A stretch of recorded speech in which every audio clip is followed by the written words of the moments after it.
Hey lovelies, so this is going to be like a little Q&A on anxiety and all kinds of things mental health, because I am suffering like right this minute and I just feel like it's so strange, but for me, like, I find comfort in getting behind a camera. That's where I'm my safest, is when I'm behind the camera. So I'm going to answer some questions, speak about my mental health journey. Got a chamomile tea here to calm me down, so go and get yourself a nice calming drink and let's get into this Q&A. Let me give you a little backstory on me. So since I can remember, I have had something called emetophobia. So emetophobia is, it's different for everyone, so I don't want to speak on it as a whole, but for my personal journey, it's the fear of illness involving sickness and diarrhea. Sorry if that's like too much, there will be a trigger warning on this video.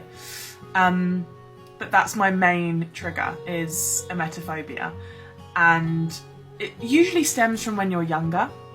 So what can happen is you can get sick when you're younger, and then it just stays with you into life. Like, as you get older, it just sticks with you, certain things. Love you. Love you, baby. So emetophobia has been like my main demon, really. I have had CBT, I've had hypnotherapy, I've had so many things that just don't help. Because the thing is, I also have OCD, so people say like, oh, your house is a shithole, like how can you have OCD? OCD is not always about cleaning. So for me right now, my foot is touching the table. I'm gonna have to touch my other foot on the table twice, and then this again, and then that can rest there nicely. I have control of that. With emetophobia, you have no control around illness, around all of that. So that's where your mind goes into like a bit of a blasé. So in this exact moment, I've just been for an Indian dinner, and Indian scares me because I associate it with pooing. It's so silly, and I've got a busy day tomorrow, so my mind's thinking like, how am I going to go to the toilet? Like, what if it's not solid? Like, these are all the raw things that go on in my mind.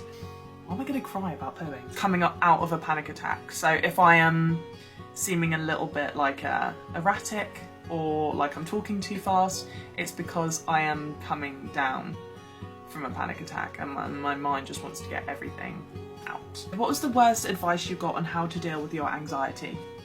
I went to CBT for my emetophobia, and she goes to me, just pretend to make yourself ill in front of everyone and see how they react. I feel like I have anxiety, but I don't feel like it's bad enough to talk to someone about. Mental health is not a competition. That's the thing. Like, you can list all the things wrong with you, then someone can come back with a list of theirs.